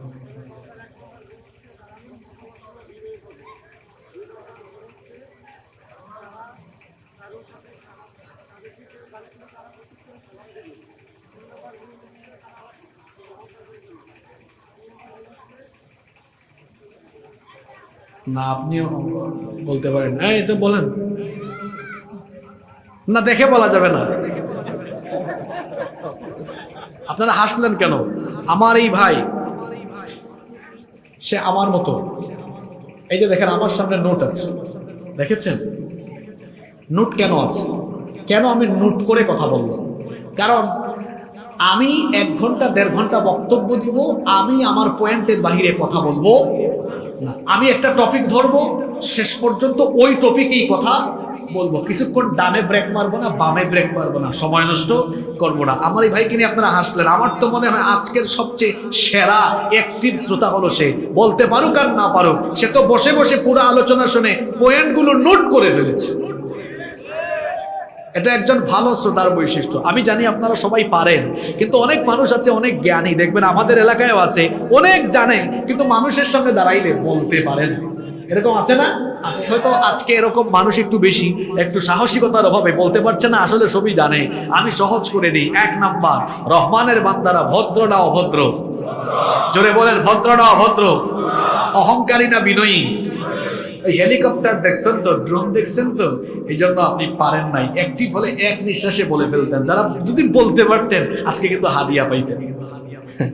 যাই হোক, কি পারবেন? এতক্ষণ হাত তোলা নাই, মুখস্থ করছেন? আচ্ছা বলেন, ঠিক আছে। মাশাআল্লাহ, সাহস আছে। মাশাআল্লাহ বলেন, সাহস আছে। বলেন কিরকম আগায় আসছে দেখছেন, মানে একদম সিনা টানায়া। বলেন মাশাআল্লাহ।